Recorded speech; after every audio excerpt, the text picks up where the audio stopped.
Would you date a bus driver? You. Would you date a If he bus owns the driver? bus, if he owns No. it, if he owns the bus, See, that's a Iyanla. problem. That's a problem. That's a problem. Okay. Because the standards and requisites, and I'm not talking about him laying on his sofa playing video games all day. I'm not talking about Mm-hmm. that. But the standards and the criteria that we use to measure men is off for who Mm-hmm. we are as women and who they are in this society. I would date a bus driver if he loved driving the bus, if he was a man of Mm-hmm. integrity, if he was good to his mama, if he treated me well, I would date a bus driver. But we think that it's another human being's responsibility to give us what we need instead of us building together. I could build with a bus driver. Mm-hmm. I'd have my little stash over on the side in my prenup, but I could build with a bus Mm-hmm.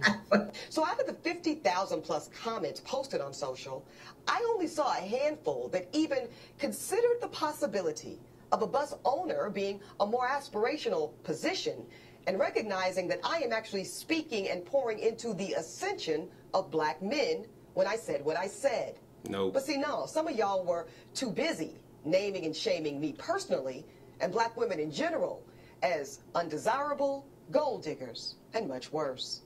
Now, I suspect that some of y'all are the same men that were bringing home C's and D's on your report cards, only to then be coddled by parents that said, well, that's okay, as long as you're doing your best.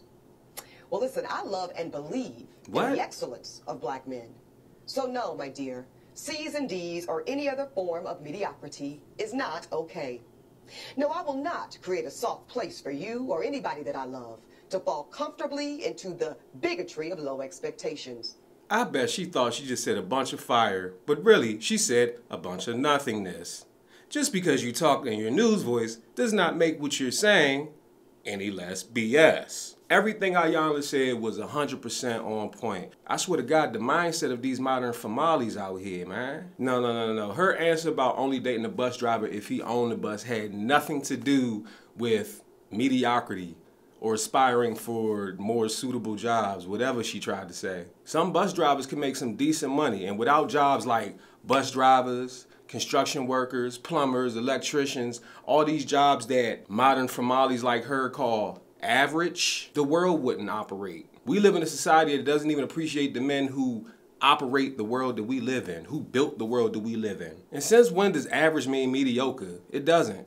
There's nothing wrong with average man making an average salary. Most people in this country are average. That's why it's called average. Only our culture looks down on people as average, as if they're beneath you. Because if you want to keep it a buck, most of these females is average too, especially on the sexual dating market. I don't want to make this about her personally, but take away Eboni Williams' profession, take away her fame, take away everything that you know her for, and what is she? An average 40-year-old modern female.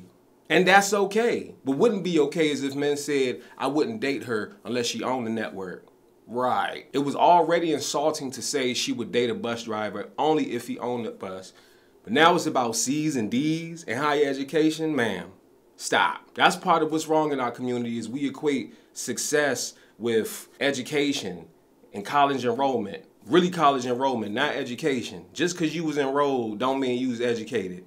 You can go to college and go into $250,000 worth of debt to get a useless degree and come out, you know some stuff, but you're not even applying it. Meanwhile, you don't need a degree to start your own business. And I'm not knocking going to college or getting good grades or none of that.